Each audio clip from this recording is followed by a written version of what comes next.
ദിൽ ധഡക്നെ ദോ എന്ന സിനിമ ഇറങ്ങിയത് 2015 ജൂൺ 5-നാണ്. അതായത് 10 വർഷത്തിന് മുകളിലായി. അതിലെ ഒരു മനോഹരമായിട്ടുള്ള രംഗം ആ സിനിമ കണ്ടവർ ആരും മറന്നിട്ടുണ്ടാകില്ല. ഫർഹാൻ അക്തർ അവതരിപ്പിക്കുന്ന കഥാപാത്രം രാഹുൽ ബോസ് അവതരിപ്പിക്കുന്ന കഥാപാത്രത്തോട് ഭാര്യയെ പണിക്ക് പോകാൻ അനുവദിക്കാൻ നിങ്ങൾ ആരാണ് എന്ന് ചോദിക്കുന്ന ഒരു സീനാണത്.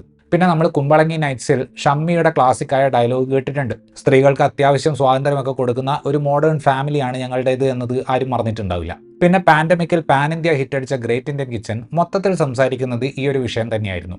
പക്ഷേ ഈ സിനിമകളെല്ലാം വളരെ സട്ടിലായിട്ടും കാര്യക്ഷമമായിട്ടുമായിരുന്നു ഈ ഒരു ജെൻഡർ പൊളിറ്റിക്സ് പറഞ്ഞത്.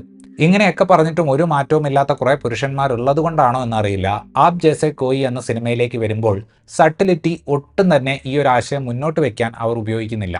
നായകനും നായകന്റെ ഏട്ടനും ഈ സിനിമയിൽ 2 സ്ഥലങ്ങളിൽ തങ്ങളോട് മാപ്പ് പറഞ്ഞോളാൻ പറയുന്ന സീനുണ്ട്. ആ സീനിൻ്റെയൊക്കെ ഒരു ലൗഡ് സ്വഭാവം കാണുമ്പോൾ നെറ്റ്ഫ്ലിക്സ് ഒറിജിനൽ ഉണ്ടാക്കിയിട്ടാണോ സിംഗിൾ സ്ക്രീൻ ഓഡിയൻസിനെ ഉപദേശിക്കാൻ നോക്കുന്നത് എന്ന് ഇതുണ്ടാക്കിയവരോട് ചോദിക്കാൻ തോന്നിപ്പോ.